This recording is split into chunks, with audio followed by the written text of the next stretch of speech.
Yo, what's up, guys? Today, learning some basic classification models in uh, machine learning and Python. So we will learn about KNN, decision tree, Gaussian NB, and logistic regression. So KNN is a very simple lazy learning algorithm used for both classification and regression. It classifies a data point based on the majority class among its k nearest neighbors in the feature space. So what I mean is like look at the image. When we have a new example to classify, and we say the k nearest neighbor is 3, the model will look at the 3 closest like data point, which will be the red star and the 2 green triangle, which is 1 class A and 2 class B. So in this occasion, the example will be classified as class B because there's more class B compared to the class A. However, if we make k equal to 7, there will be 4 red stars, class A, which is 1 more than the class B, 3 green triangle. So that will make the model classify the new example as class A when it's like k equal to 7. So it can change based on uh, what k you chose. That's why choosing an important k nearest neighbor is very important. And a very simple rule of thumb is that we want to choose it as an odd and small number.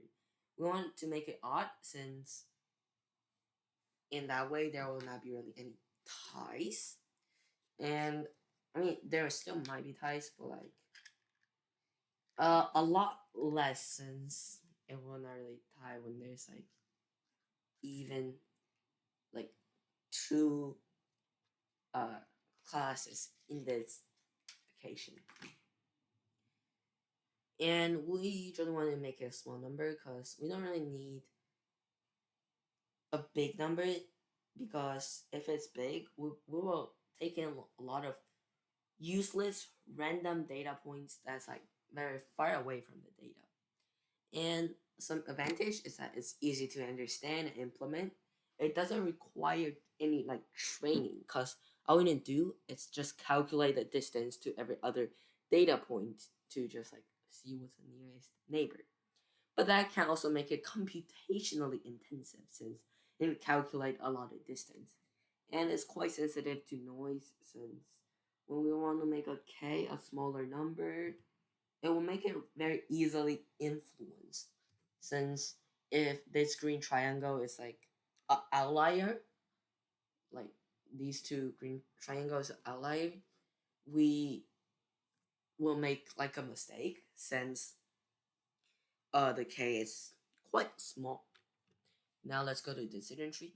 Decision tree is like a model that makes decisions by splitting data based on certain features. And what the uh, decisions are, you can basically think it as like a question that the model will ask to split the data, the that will make data like the splitted data very pure, easy to classify. So the branch, it's basically where you will go.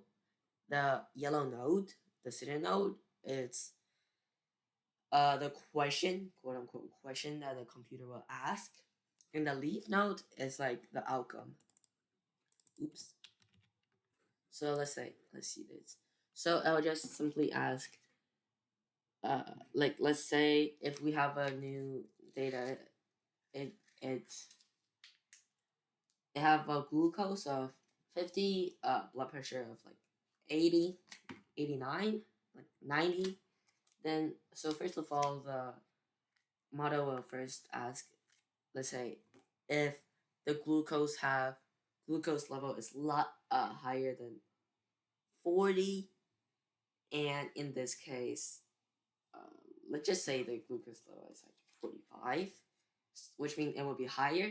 So now I will go to the second question, which is that if the blood pressure is greater than 80, and in this case it's 90, so it is, that will make it follow the branch and go to the final classification as yes, this patient do have diabetes. And it's very easy to interpret for like beginners, and it's able to handle both numerical and categorical data, because this which make it able to work with a mix of data points, since the key of this decision tree model is to ask good questions, not really doing a lot of mathematics like finding the distance and stuff. But it's very prone to overfitting, which just simply means it does very well in the training data set, but because it does so well, it's too specific for only the training data set, not necessarily like the other data sets that you also want to predict. And it's quite unstable. Small changes can lead to an entirely different tree. And then we go to logistic regression.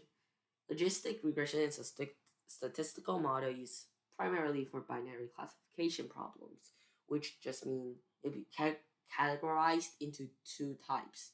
Can be 0 and 1, true or false. Usually it's a Boolean number, like 0, 1, true or false, but it can also be like cookie or chocolate, and stuff like that.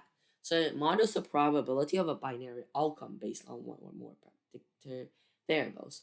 So it's basically like, given your data points, it will predict whether which like it will predict the target, and then it will use the sigmoid function to squash it into a number between 0 and 1. So it can be done as a probability, and then it will choose the probability that fits, like if it's high. All right, let me use an example. So if we have this model that we want to predict whether somebody will pass or fail exam, then we can see how much time it studies, right? And then we can see the score. So now and we can make a linear line, a linear relationship between the study time and the score. And then we have this, like, let's say a new example, and it's 4 hours, which will, in this case, let's just assume it will be a score of 97. And the sigmoid function will just squash the 97 into a decimal in between 0 and 1, which might be, let's say, 0.97. And this will make it classify as a yes, it will pass, since it's higher than 0.65. So pros is very easy. It have a very easy relationship that's being indicated with the coefficient. It's efficient to train when there's a lot of data sets. However, some disadvantage, assume a linear relationship, and it's not suitable for nonlinear problems because we're assuming a linear relationship. So if it's not linear, like if it's like a parabola function or something like that, like a squared function, will not really work. And now it's GaussianNB. Gaussian Naive Bayes is a variant of naive Bayes algorithm, which is like an algorithm based on the Bayes theorem. It assumes that feature follow a Gaussian or normal distribution is used for classification tests. It basically assumes that every feature is independent from each other. So it would be very quick and efficient, like a piece of quick snap, since like all the feature are independent, which also make it work well with independent like large number of features. And a feature is basically this: the glucose and the blood pressure and like diabetes. That's basically the feature. However, it assumes a normal distribution, which may not be true, and it's not really good at capture complex relationships between the feature. since, just as what we said before, it assumes they're independent from each other. There's no relationship in between the uh each feature, which might not be true. So what basically you do is like, what is the probability that, like, let's say if you want to know if this person have patient have diabetes or not, we'll say what's the probability that this person do have diabetes, which I'm pretty sure in this state, like data in this, it can be a random number, which maybe half or something, but usually it's like a probability from their training set, which I'm pretty sure like it's just a half, I guess. Just say that's the answer, and then let's say, and then this times the probability that it do have diabetes and it have a blood pressure of 90, which is like this patient's blood pressure, times the probability that this person have a glucose level of 45 and this patient do have diabetes. And after we find all the probabilities, we'll see whether it will be classified as yes diabetes or no diabetes. And now, a very quick and simple explanation is over. Feel free to just jot down some answers, some notes, and feel free to say like if I made any errors, just write it in a comment, and yeah. So now we'll go into the code. So what we'll do is we'll compare the accuracy and the time spent with this data set, like predicting whether you have diabetes or not. So first of all, we gotta to just read in the data set. These are the models we will use. Actually, no, we will not really use confusion matrix. And these are the variables, libraries that we'll use. These are the models. These are the assistant tools.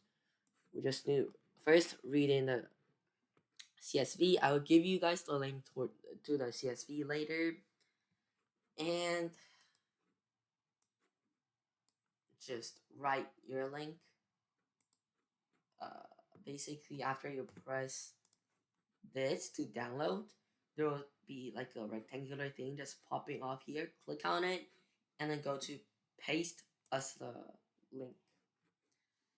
If you guys don't know how to do it, maybe you guys can watch, like just search it on Google or something.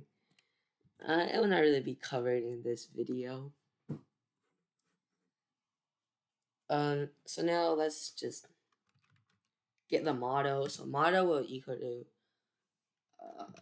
k-neighbor classifier, which we will do first, and we'll make the neighbor size 3, which I usually do, and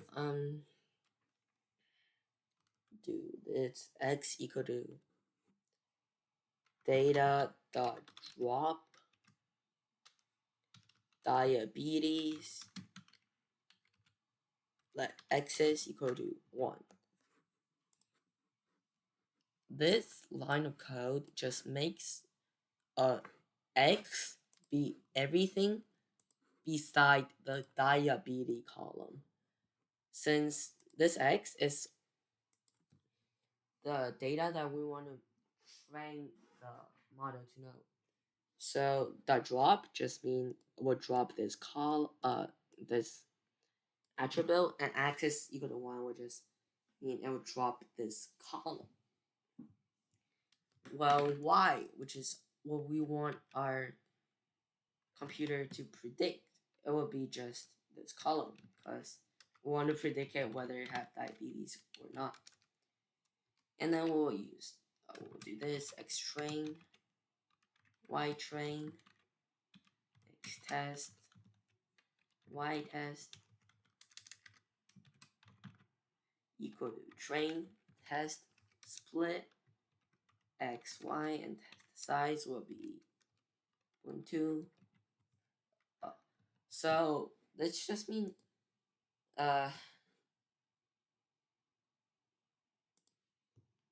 oops, no.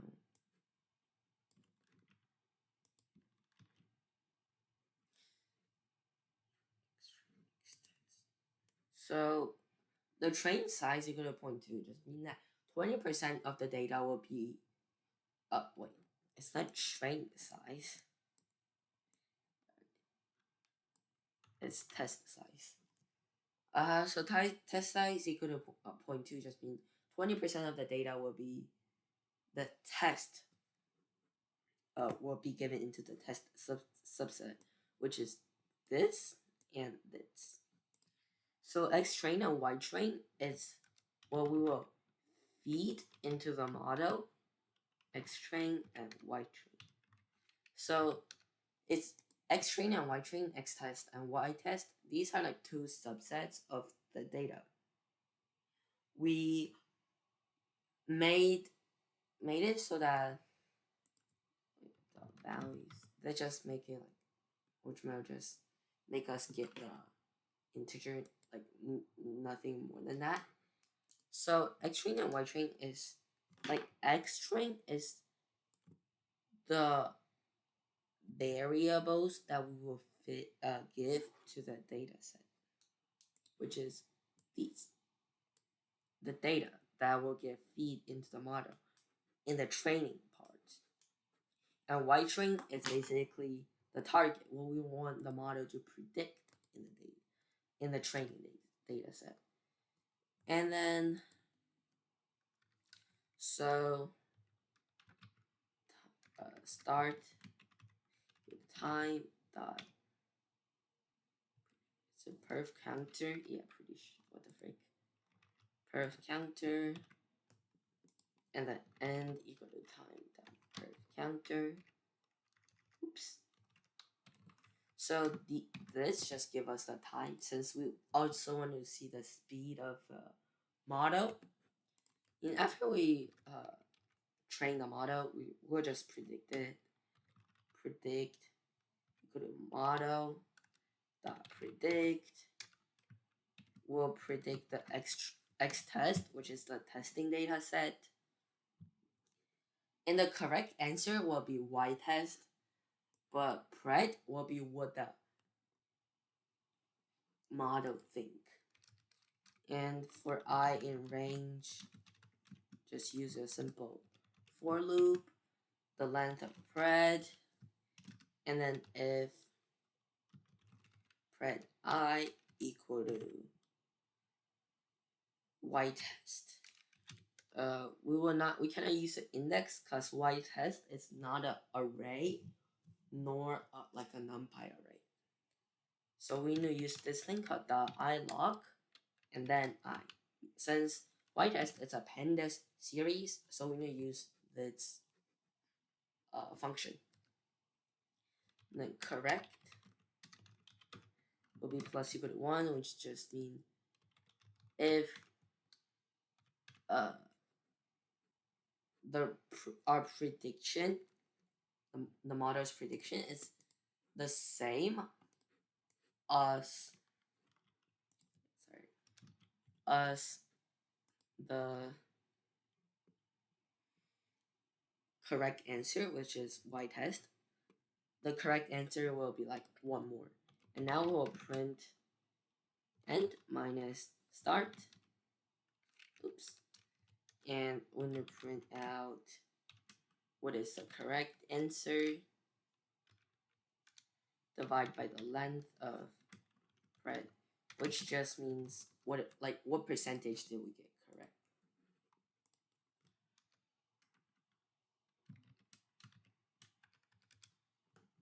What the hell?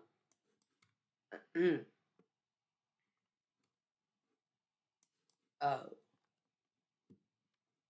Wait, what?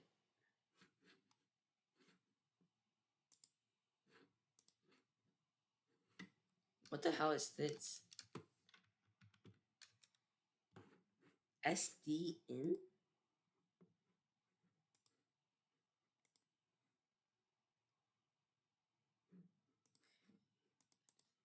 run the code. I don't really know what is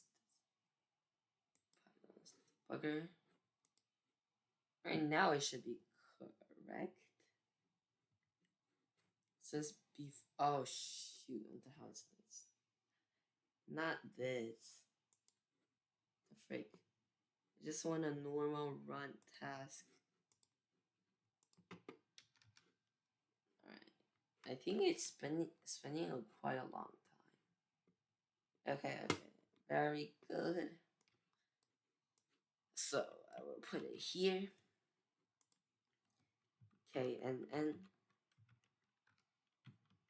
So this is the time spent.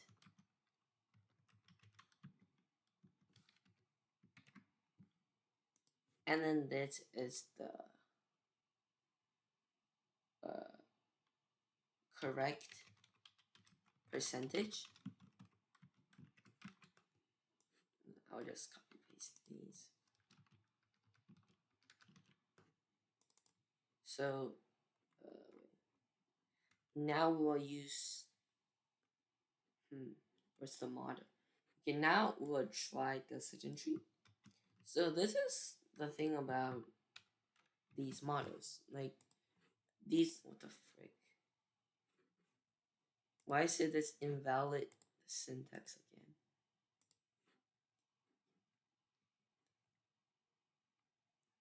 Okay, I guess this is weird. Okay, so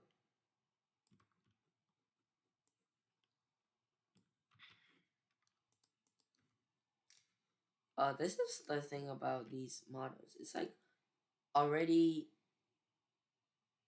Wait, what? Oh, sorry. It's already like built, so we don't really need to like handwrite a model like a KNN model. We don't really need to do that since it's already like given to us, which is quite nice. So all we really need to do is just simply modify the data and stuff like that.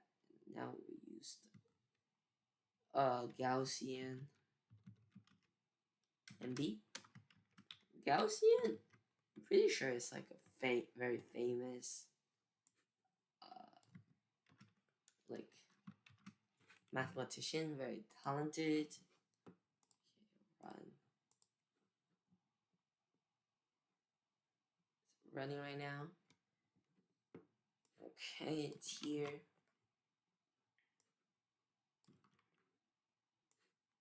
And then we'll just compare the accuracy and stuff. So let's say this will be like the logistic regression model. But like in my future videos, I will, however, do more like handwriting just the model straight up. It will be pretty difficult, but I will do it in my future videos. Alright, let's see. So who have the best correct ratio? Okay, so logistic regression is the best at correct percentage. I'll just write it down.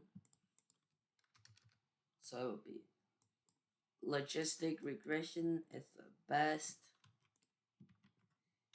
and then it's let me see, the decision tree, yeah, and then it's KNN, yeah, and then it's GaussianNB. So this is how good the correctness is. It is, and now let's look at the let me see, the time spent, and then GaussianNB, it's quickest. So this is the fastest, and then it's decision tree, I believe. Yeah.